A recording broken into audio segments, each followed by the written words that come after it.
We'll go ahead and get started. Hello, everyone. If I have not met you, my name is Dr. Christy Archuleta, and I'm one of the faculty members in financial planning. And I work primarily with I work with all the students, but primarily with the behavioral financial planning and financial therapy students. Usually we have a few other faculty that are able to join us, but they are not because there is a conference going on this week, so several of them are out of town.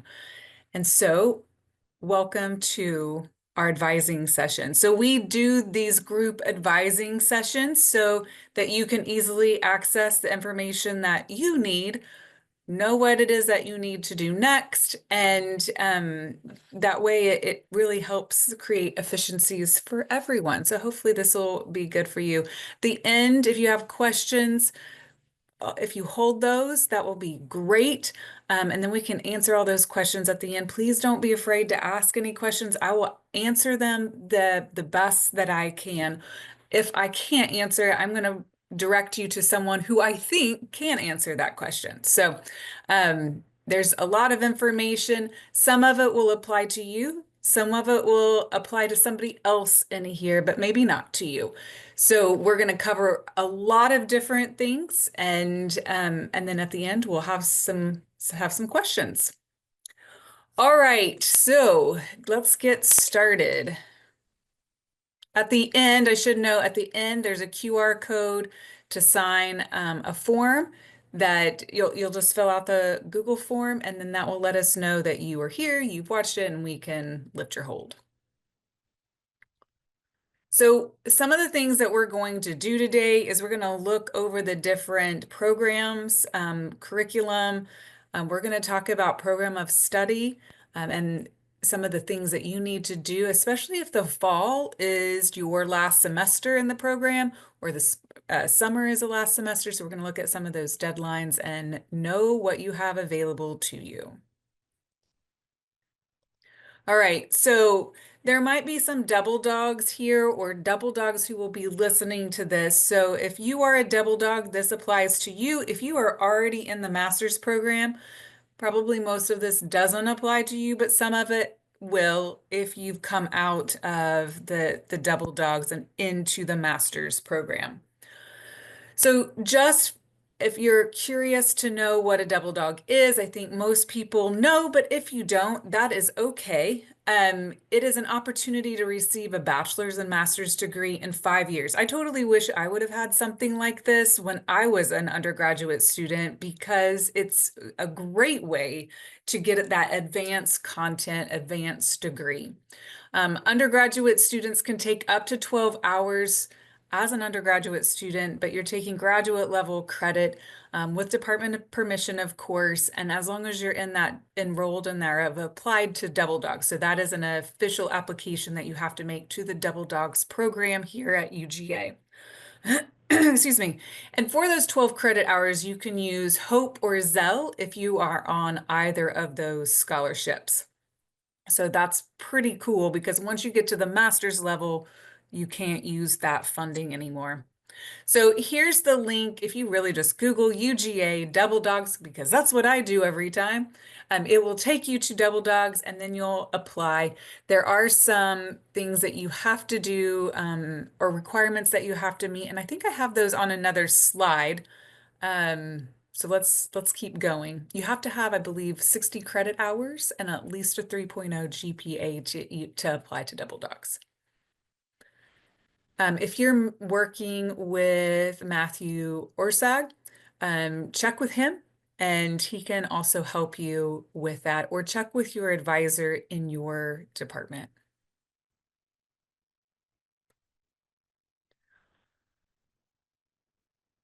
Why should you pursue a master's in financial planning? That might be what you're thinking, like, why do I care? Why am I in this? What is this doing for me?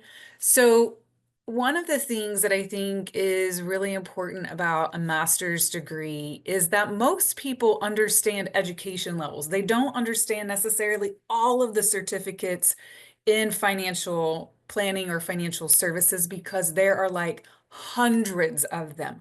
seriously hundreds of them. So they might not be familiar with the certified financial planner certification, even though that's a really important one, something that we really kind of consider gold standard, like the best of the best. So consumers, though, those are your clients someday, might not actually understand all of those different types of certifications. And so most people, though, understand you have a bachelor's degree, you have a master's degree, you have a doctoral degree. And so that's the cool thing about the master's and and double dogs, if you pursued that, or if you're in the master's program now, is that people get that. They know that that's an advanced level of content. In our financial planning program, those of you who are already in the program already probably know this, but there is the behavioral financial planning and financial therapy track, and then there's the traditional track, and both are great tracks to be in. Um, Depending on your goals and where you have come from in terms of what was your bachelor's degree in, will determine probably the best fit for you. If you plan to be client facing and come from the financial planning undergraduate program, really the behavioral financial planning and financial therapy track is for you, because this is going to be elevate your game in terms of actually being able to work with people. It really is going to dive deep into the psychology of financial planning, which has become more and more important as we work with our clients, particularly as software and AI use has really increased. If you are from another program, another undergraduate program, and you want to sit for the CFP exam, the traditional track is really the way you should go, because that's how you're going to sit for the CFP exam. It meets all of the education requirements. If you've already completed the bachelor's in financial planning, you've already met all of the education requirements to sit for the CFP, which is why we recommend the behavioral track, because that really is leveling up from that area. But traditional track is really that core content that you have to have in order to sit for the CFP exam. There are differences in how undergraduate and graduate level courses operate. Of course, as you know, because you've already had lots of different instructors, just the different type of instructors have different ways of teaching and have different ways of operating their courses. When you do graduate level work, it's going to really be a little less reliant on here's my presentation, now let's take a test. It's really going to help you critically think. And so there's going to be more open discussion, more expectation that you have actually read your material prior to coming to class.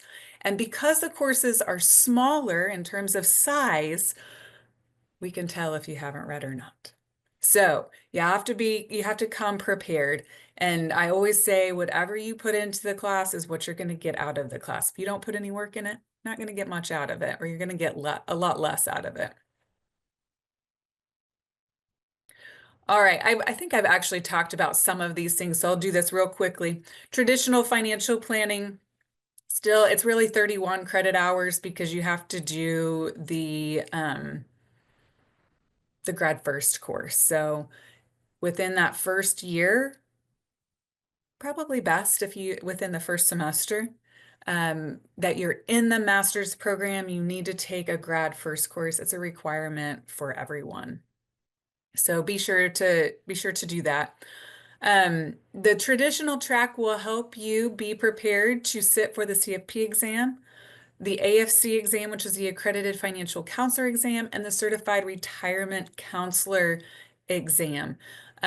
If you've done the bachelor's degree, the same thing applies. So if you've done the bachelor's in financial planning, you're already met the education requirements to prepare you to sit for the CFP, the AFC, and the CRC. Lots of acronyms. Again, I think I've covered a lot of these. The thing that I haven't covered is, what is this behavioral financial planning and financial therapy track?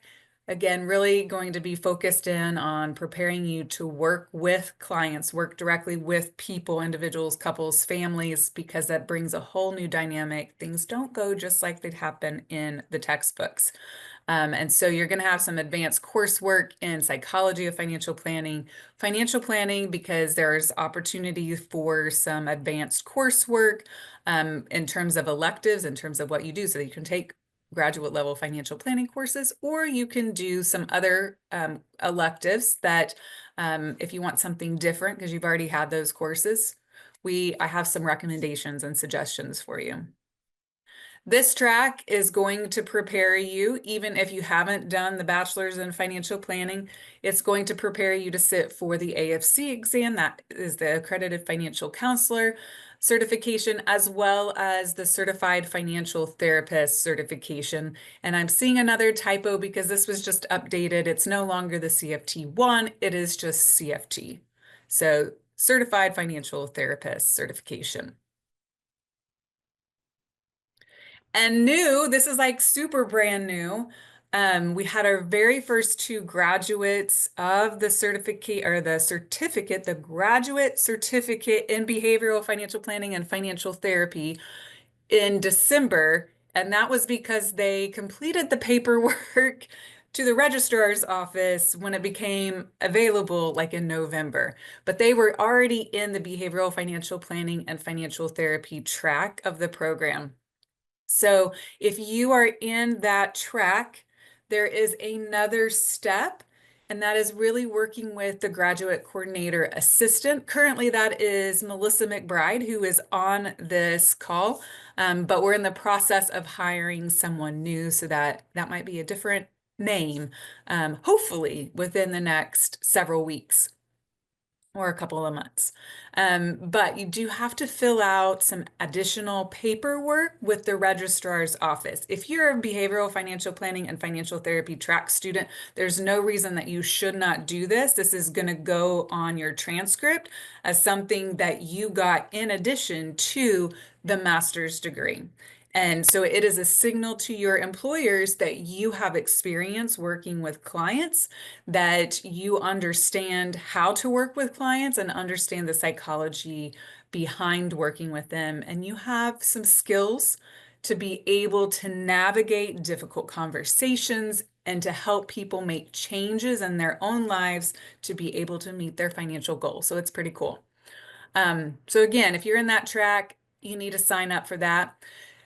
Now, if you're in that track and you haven't completed that paperwork, please get with Melissa and go ahead and do that so that you're already in the pool. I will say that right now, Melissa's really busy because there's several different searches happening within the department and with the college that she's pretty active in.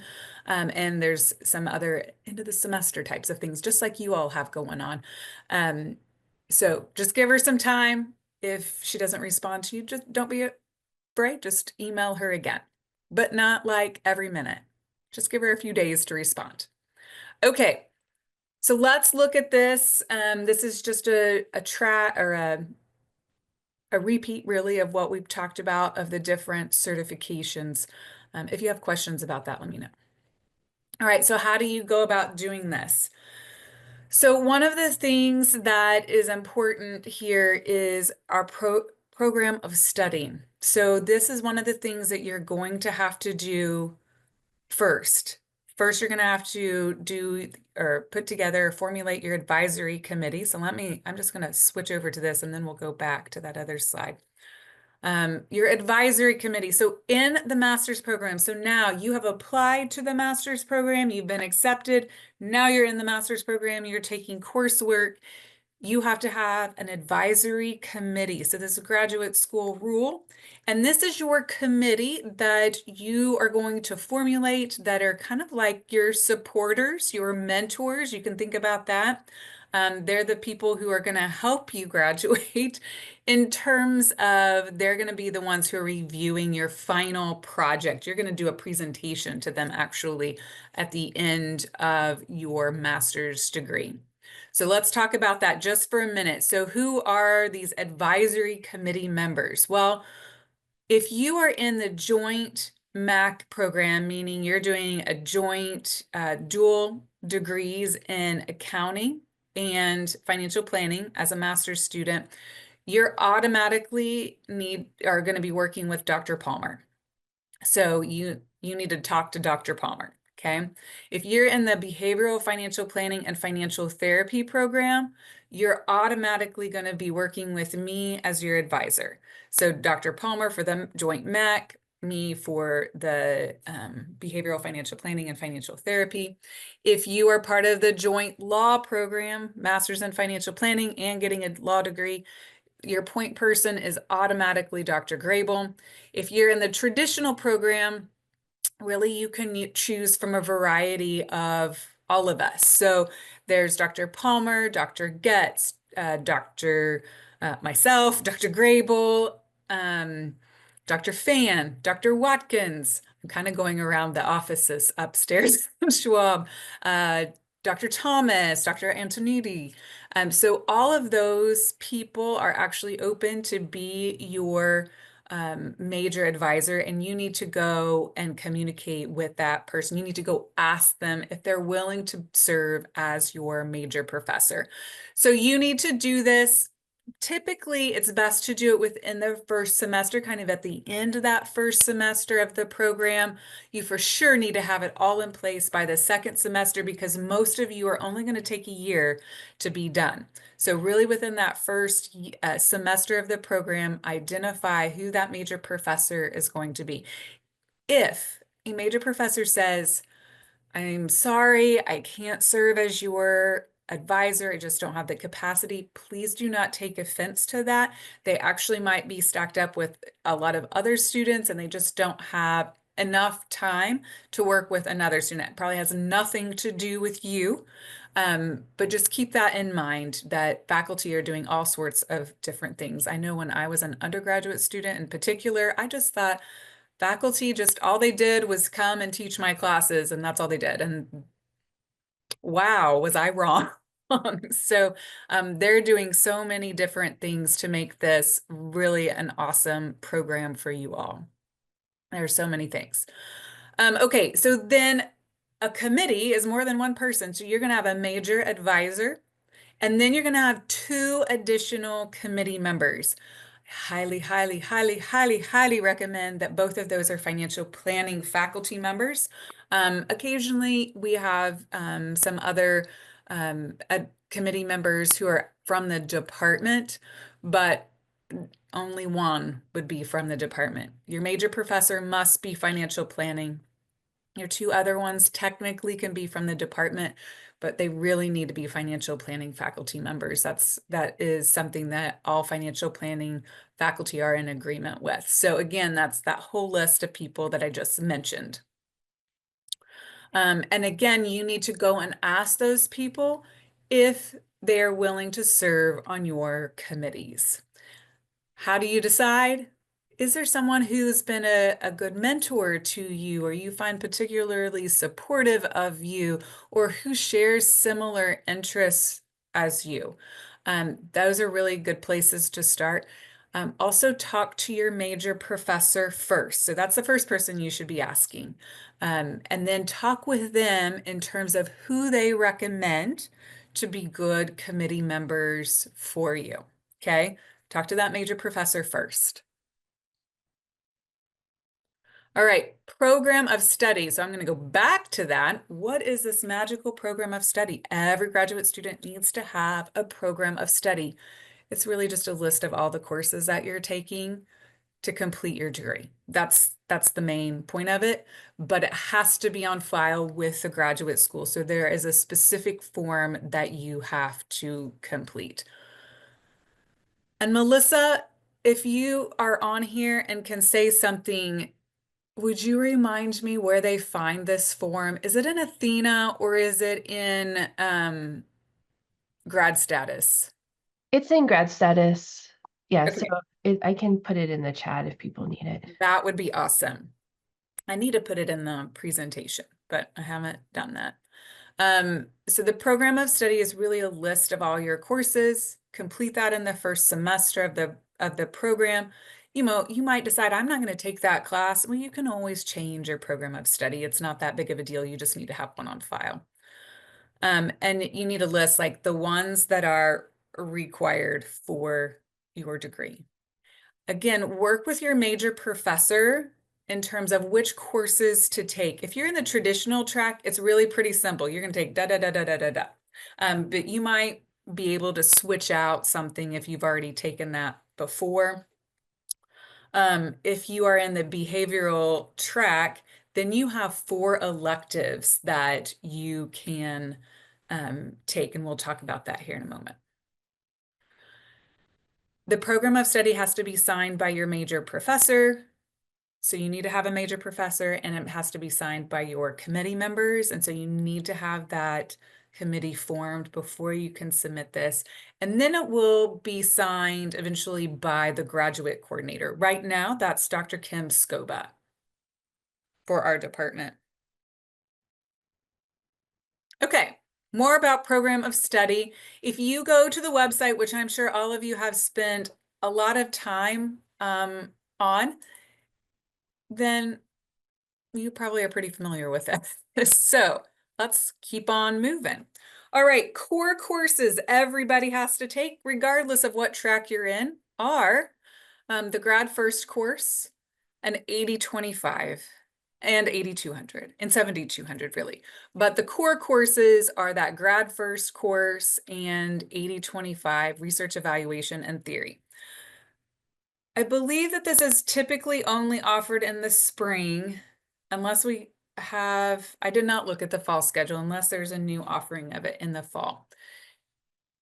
Most students, of course, this totally depends on when you can fit it in your schedule and when you can take spring courses. For many of you, this might be in your last semester. Many of you probably already have taken it if fall is your last semester.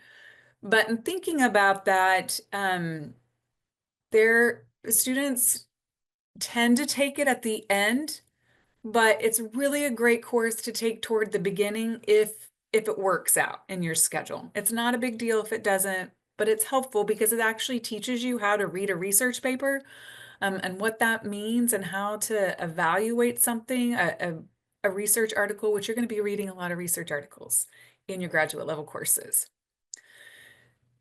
Program of study courses for those financial planning courses, again, all of these courses. So advanced financial planning and analysis, which is basically fundamentals on financial planning. I think that's how I have it in another slide. So, but it's really advanced financial planning and analysis. Wealth 1, Wealth 2, retirement, advanced estate planning, family tax planning, practice management, and counseling and communication and capstone. And what I'm noticing is that a lot of these have more offerings now than just in the fall and the spring. I believe is actually, I'm not going to say that out loud. I was thinking that there might be 2 sections of 7200, for example, both in the fall and the spring. So just pay attention to that, and note that not all of our courses are offered in both fall and spring. The ones that have asterisks are those that are required by CFP board for to sit for the CFP exam. And I think financial counseling and client communication now has to have that because of the psychology of financial planning. You'll get kind of an intro to that in that class. Capstone. So the final thing that you will do in terms of the traditional track is that you're going to present your case study that you have worked on in capstone to your advisory committee. So you'll schedule a time to meet, which I will note that could be the hardest part of the entire program is figuring out when to meet with your committee members because of scheduling. So you'll do that at the end of toward the end of the semester, prior to deadlines, and we'll note those deadlines here in a little while, but you're going to present that case study to your committee. You might have already done it in capstone, and so this is just another opportunity to present that. And they will actually determine if you pass or fail and if you can graduate or not. All right, program of study for the behavioral financial planning and financial therapy. So there are some specific required courses, and then there's an opportunity for 12 electives. So just like the other program, Grad First and 80/25 are both required for the whole department.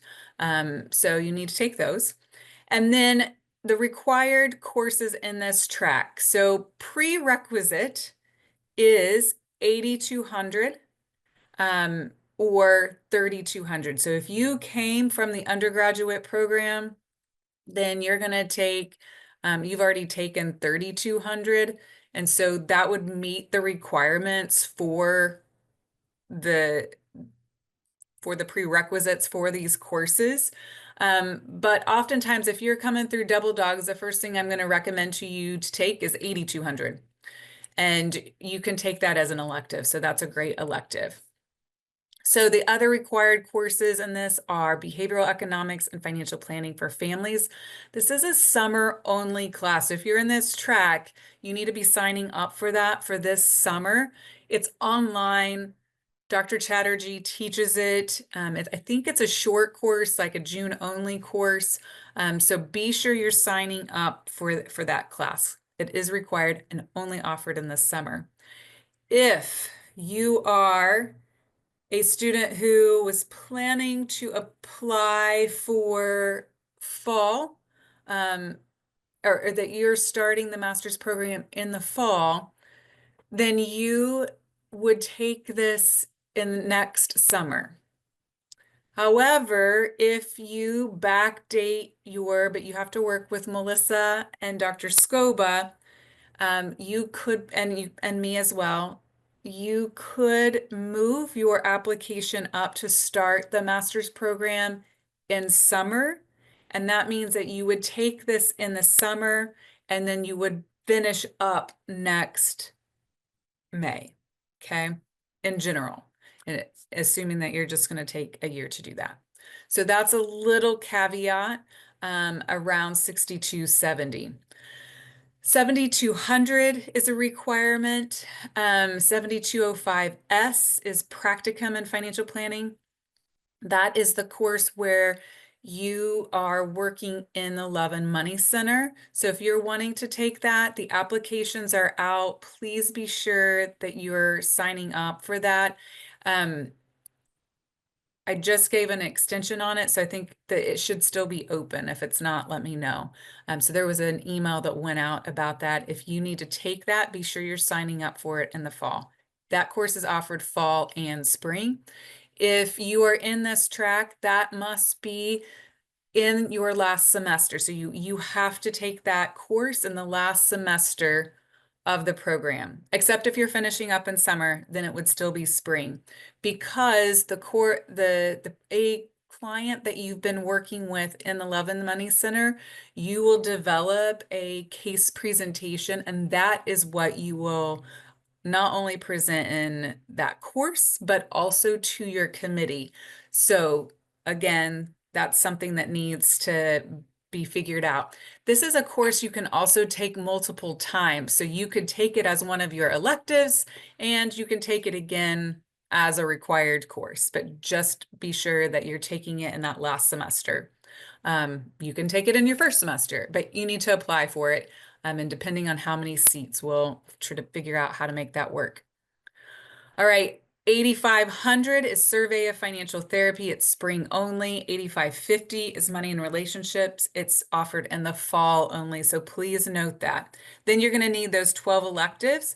You can take any of the graduate courses from the financial planning program. Let's say you're like, I'm going to sit for that CFP exam, and I really would like a refresher in tax. Some of you will be like, I don't want to ever be in tax class again. But for some of you, you might be like, I need that refresher. And so I'm going to do tax again. And so you can take it at a graduate level. You might have taken 6205 or 6200 as part of the Double Dogs program. And so that's going to feed right into those electives. There's some other options to that you can take as well.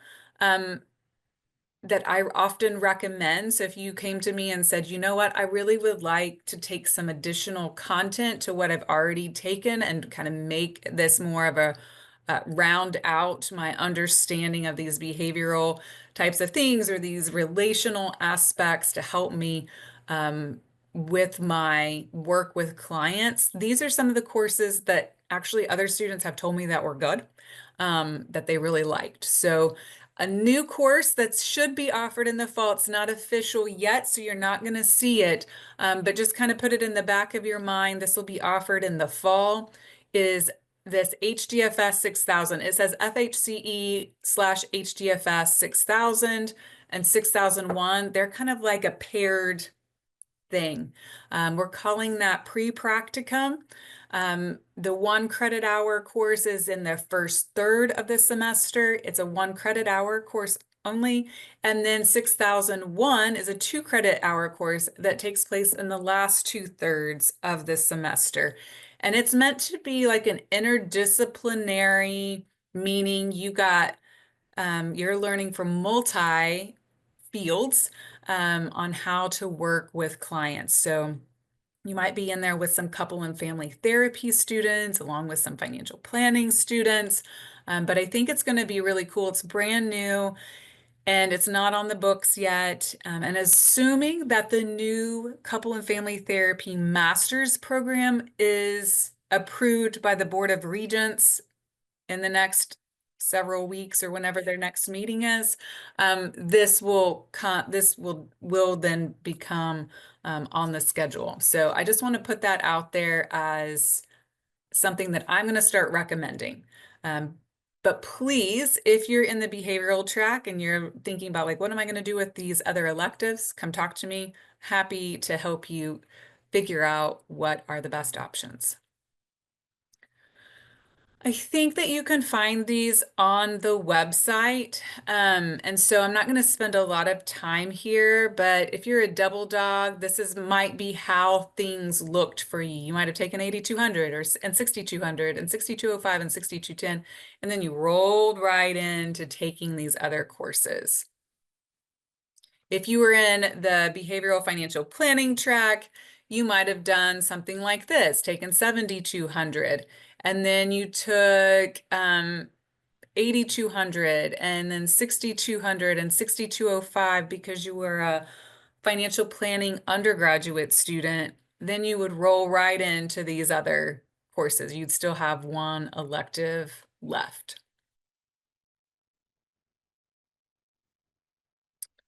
This would be if you're a non-financial planning major, you've definitely taken 8,200 and 7,200. So you might have done this even if you were a financial planning undergrad major, just because it's really straightforward and simple. But you would still have 2 more electives to take.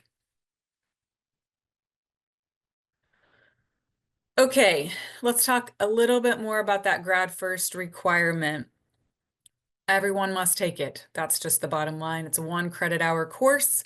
It's got this prefix of GRSC and it's GRSC 7001. Again, if you Google UGA grad first, it'll come up. And it'll show you and give you a list of all of the options available.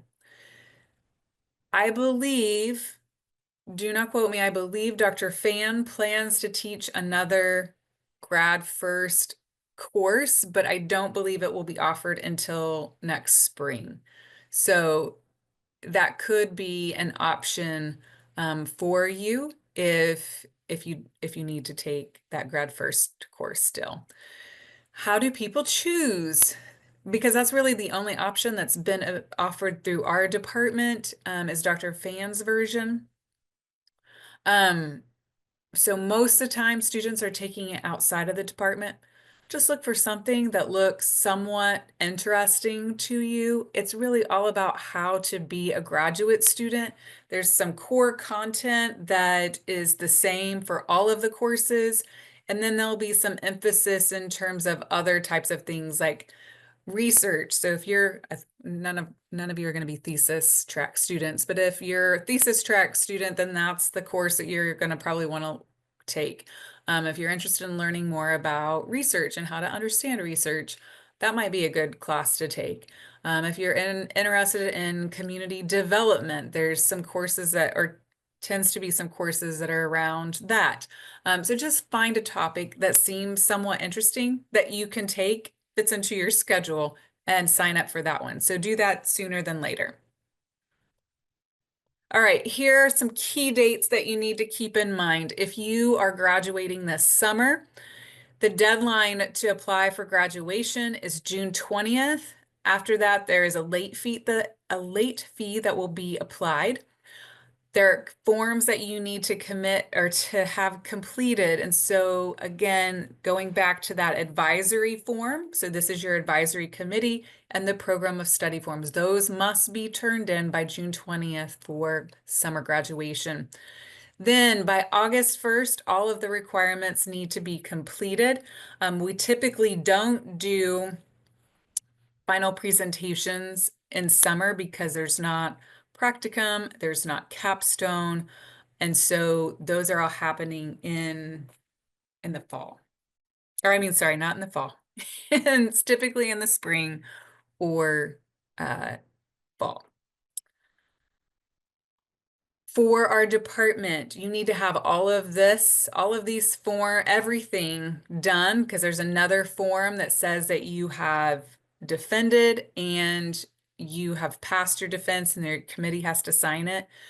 In our department, we have a deadline at least 2 or 3 days prior to. I've put kind of an arbitrary date here of July 30th so that the staff has time to turn those around, sign those forms, get those to the graduate school by August 1st. Don't wait till August 1st. They might miss it or they might not have time to get it turned in. If you are a fall graduate, double check these. These are the ones that I just looked at, so I plugged them in. August 29th is when you need to have your application for graduation, your advisory committee forms, and your program of study forms in. Classes begin. I had to look this up for myself, and so I put that on here primarily to remind me, but also to remind you that classes begin on August 14th.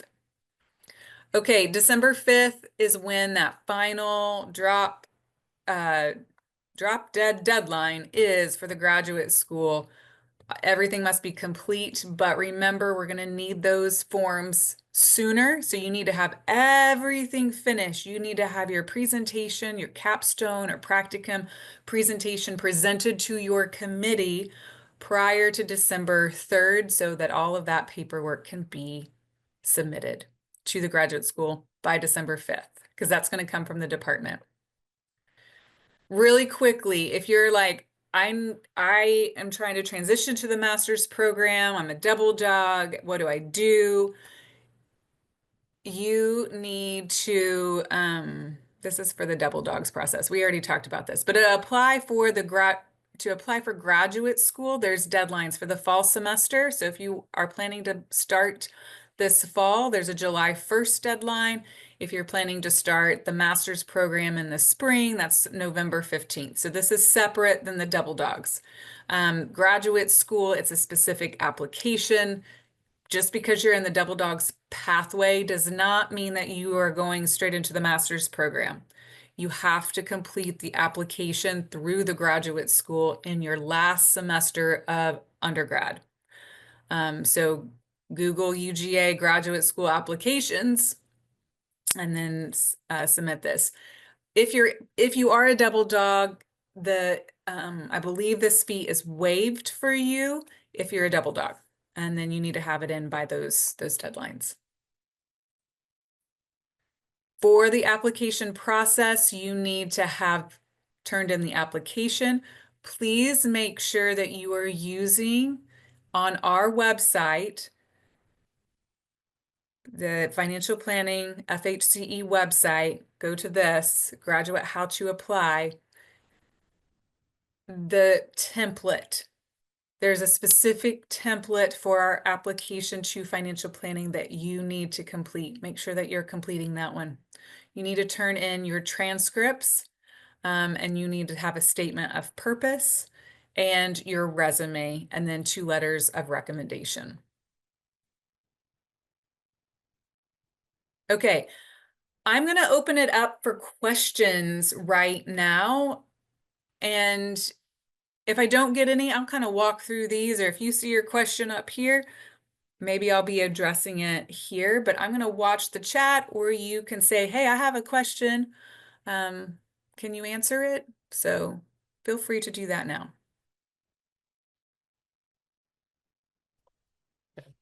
Hey, so I have a question. I've been talking with Dr. Lacey and I think she's trying to set up like a CFP exam like prep course. Yeah. And so I would just love like more information on that.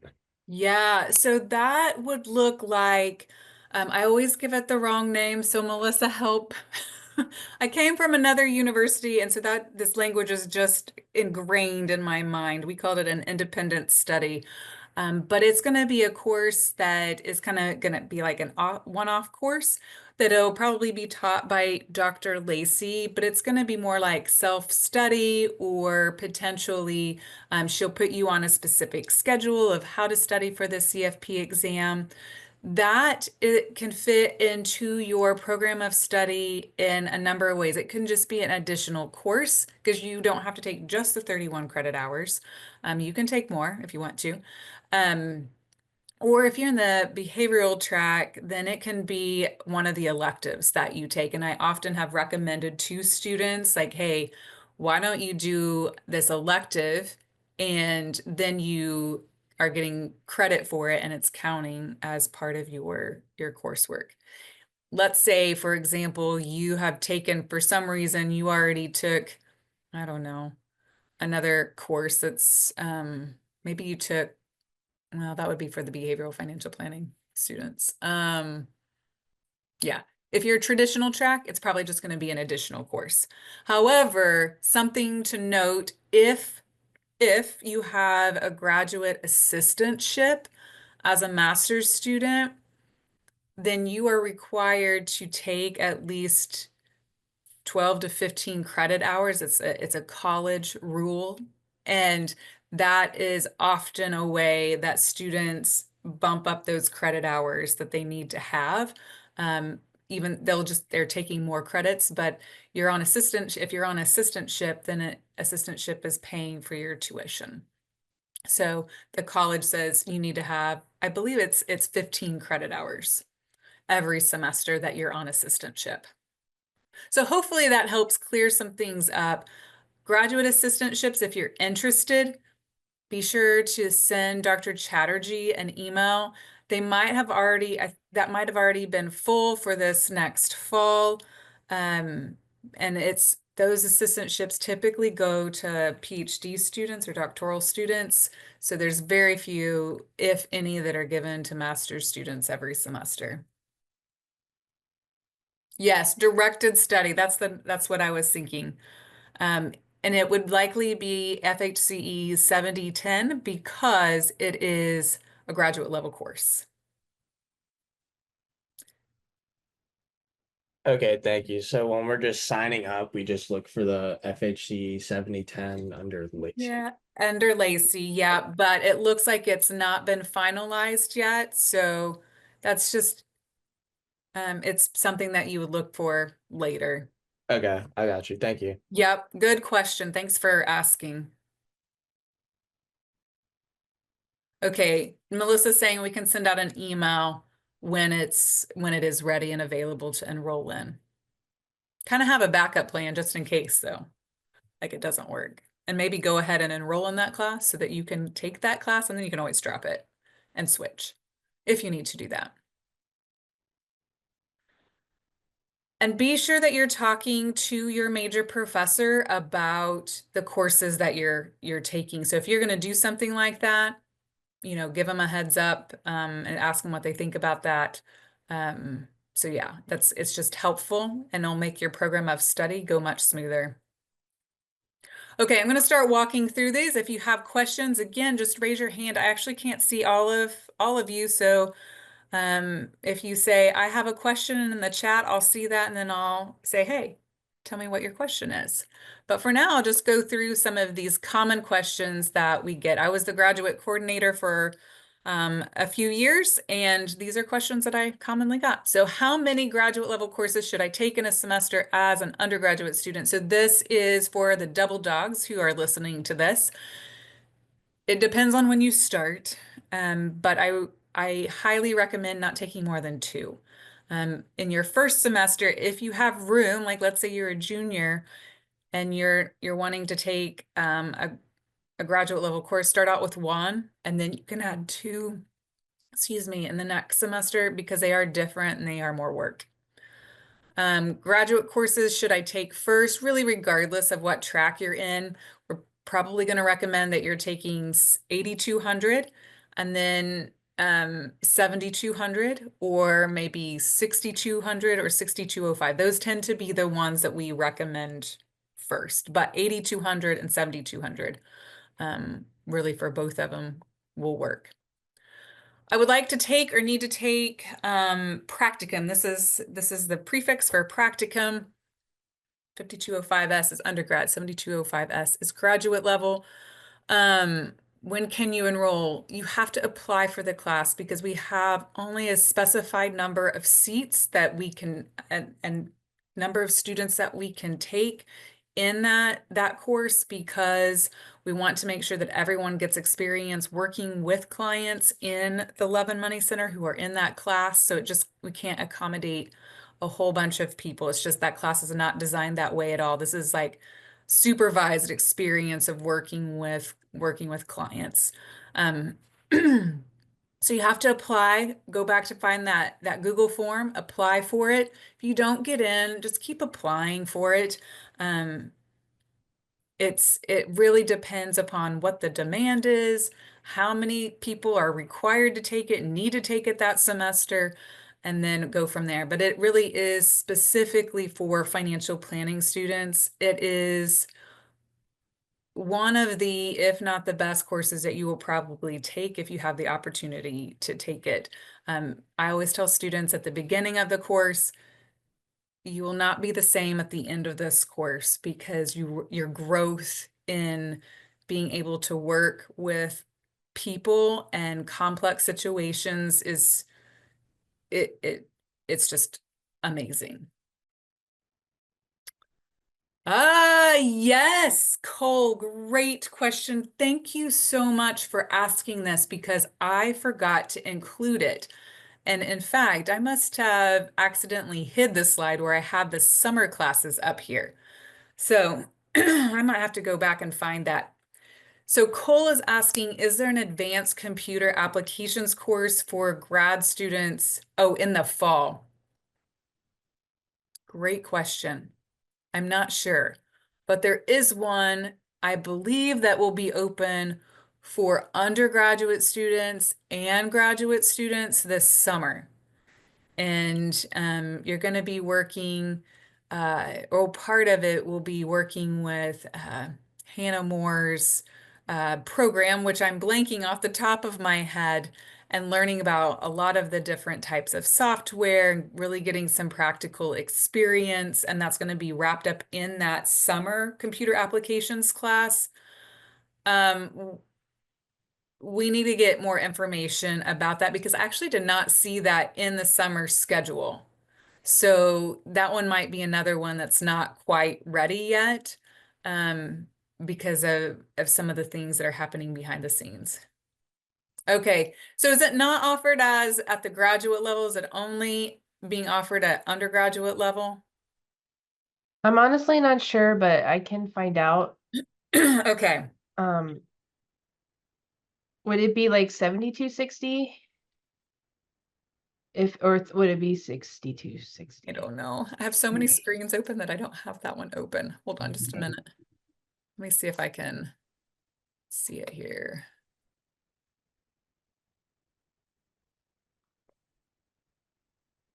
These are great questions, everyone. I'm not sure we've ever taught that at the grad level, but Yeah, you're right. We have not ever taught it at the grad level, but I remember kind of discussing a possibility for grad students. Um, I'm not sure. That would be a great question we need to ask Palmer about because I am not seeing it on here. My guess is that it would probably end up being a 70-10 class as a directed study, and then you would actually just take the course with Palmer. Um, so that is a great question. For the fall, I believe computer applications is typically offered in the spring, but I think it's offered in the fall as well, but I might be thinking of the undergraduate version. Um, do you know what the number is for that, Cole, off the top of your head?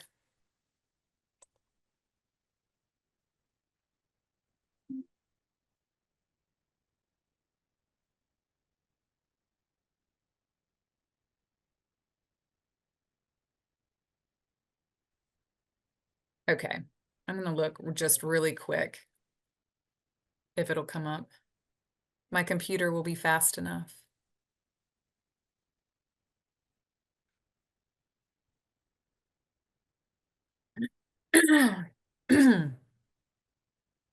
Okay, it's thinking about it. It's thinking about finding the course that is. Okay. Because it's not a required course for the master's program, I don't think it's actually offered as a graduate level course. I'm thinking through this. And so if you're wanting to take that, it might be worth a conversation with the instructor and your major professor in terms of can you take a directed study and then actually take applications with that? I think that's the answer. And if it is, let me just double check to make sure I am speaking correctly.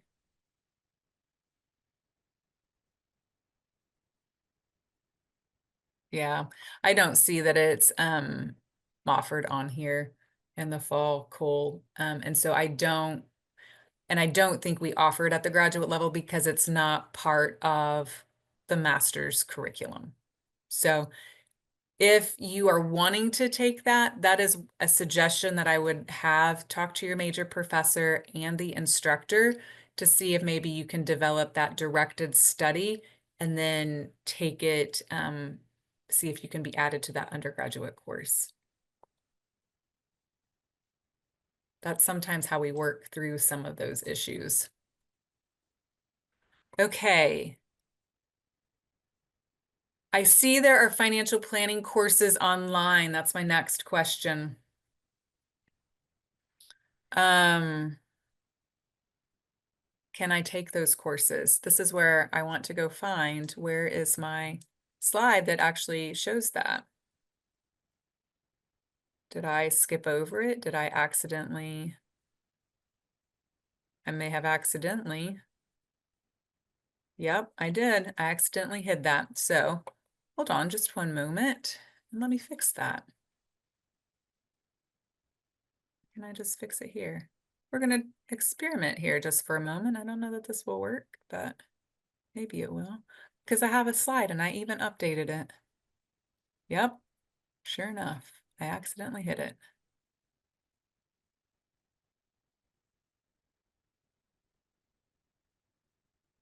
Okay, now a little update live, or do I have to reshare it?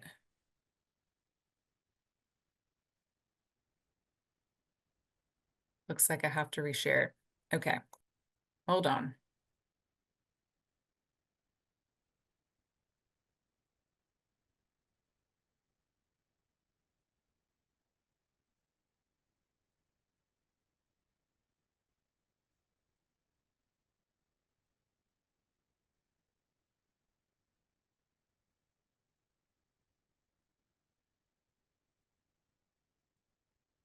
There it is. See, hopefully you see it now.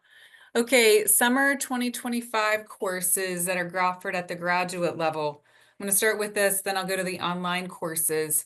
So these are actually all offered online because in the summer, our department pretty much only offers courses online. That because a lot of you will be doing internships or you're working, and so we want to make sure that you can do both. So financial literacy taught by Dr. Fan, I believe that's what she's teaching as FHCE 6900E. That can be a great elective or something else that you might want to take, especially if you need to be enrolled for summer hours for whatever reason. If you need 8200E, this is where I accidentally put fundamentals and financial planning. It's really the advanced financial planning and analysis course. That's what's required for the master's degree. 7200 looks like it is being offered that behavioral economics and financial planning with Dr. Chatterjee. That's requirement for the behavioral financial planning program. That's offered. Wealth One and advanced retirement planning is also offered in the summer. So if you're looking at your schedule and like, I need to take some summer courses, these are the courses that are available to you. Okay, let's move on to this next slide because this is really important and you will not be able to get into these courses. So the following courses are for online financial planning program students only. So we not only have an on-campus master's in financial planning, we have a separate program that's for online financial planning master's students only. And so we cannot cross the two. The only exception is that the advanced retirement course that Dr. Couples teaches probably have both in there. These courses, though, are only for the online students, so we don't mingle classes. So if you see practice management taught by Kruger, you can't take that. It's only for the online students, or financial counseling and communication by Carlson. So you're going to see two sections are offered, one by Carlson, one by Watkins. You can only register for the one by Watkins. And then capstone taught by Dr. Grable, you can't take that. So that is only for the online financial planning students. Hopefully that helps make sense of some things. Okay, going back to more questions. See if there's any questions that I've missed in here so far. Nope. And great. Definitely go talk to Dr. Palmer and your major professor. Awesome. Okay. I would like to take a certain class in the fall, but I do not see that it is offered. What do I do? Just be sure that you know when classes are offered, so do some planning ahead. Please know that if you're still around next spring, there's going to be some big changes that happen to the course schedule in general. I believe we get to start later. Spring break could change a little bit, but I'm not sure about that. I think there was an issue, particularly with this first session or this first semester, that all of these big changes happen. What's really happening is that the course times are changing and that courses will be a little bit longer. Not so for sure that that's going to apply so much to the graduate level courses, but all of the undergraduate courses will be making some changes in terms of how long. They're going to be like an extra 5 minutes each. And that is going to allow us to start a little later in the spring semester. Woohoo! It is brutal to start like right after New Year's for everyone. Okay, so if you don't see a class, talk to your major advisor or your major professor is the first thing that you do to figure out what is it that you need to do and how you can figure out when you need a particular course. If it's not required course, then you might have to look for an alternative. I already addressed this last question, but can I start the master's program during the summer? If you're a traditional student, there's no reason to really.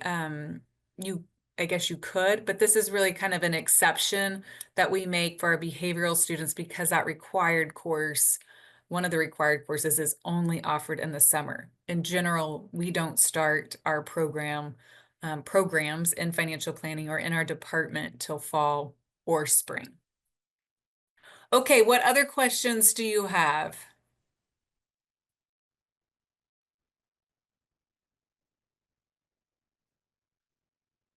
I'm gonna move to this slide so that you know some important people to talk to. If you're in the Double Dogs program, you're needing to figure that out. Make sure you talk to Matthew Orsag. If you are in our department right now, talk to your major professor first. If you don't have a major professor, don't know what to do, talk to Melissa or myself. The graduate coordinator is Dr. Scoba. She's a housing faculty, but she's our graduate coordinator for our department. She will be signing off on all of your forms all throughout this process. And like I said, hopefully we'll be getting a new graduate coordinator assistant soon. And then that person would be the go-to person. And Melissa, is this email okay for you, or would you like people to email you directly, or if they need forms or something? No, that email's good, especially Okay. because when the new person starts, they can see the history so they can Ah, know what's been happening. good point. Good point. Mhm. Okay. Well, it's right at 12:30. The last thing that I have for you is, where is the, oh gosh, you guys. Okay, let me do this again. I have a QR code that you need to access here.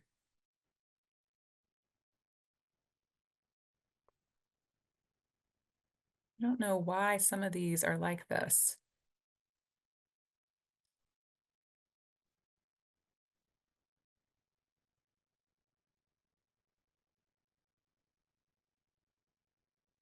Okay, so go ahead, scan this QR code. It'll take you to that Google form and go ahead and fill it out. This is gonna give us information to not only lift your hold, but just try to figure out like where you are in the program, what your plans are, and if there's anything like we need to be paying attention to in particular. Okay, so that's the last thing. If you have no more questions, oh, I see some other comment up here. Yeah, it won't let us take it. It says What? that everyone needs access. Like, do you just Uh, have the straight URL? I do. I'll drop that in here. Hold on just a minute. Does it take you to the form at all? It takes you to a Google Forms link that says you need access, please request. Oh, well, oh, here. Um, anyone with link. Okay, try again. See if that works, but I'm gonna drop the URL in here. It worked. Excellent. Okay, I'm still gonna drop the URL in here. All right, so tell your friends if they were not able to come today, we are recording this. We'll post it up in our FP Connections. Or is there another place that we would post this, Melissa? No, that's fine. I'll probably put it on our YouTube and then link it in the connections Okay, page, but also email it out to everybody. excellent. Perfect. Yeah. So tell your friends, make sure they watch it just because there's a lot of information. And then to be sure to complete the advising form. So that helps you and it helps us. All right. Any other last minute questions? Thanks for sticking around and have a great week. We'll just leave this up for a little bit so that everybody can access it, but I'll be quiet so you can fill it out. Thank you, everyone. Have a great rest of your week.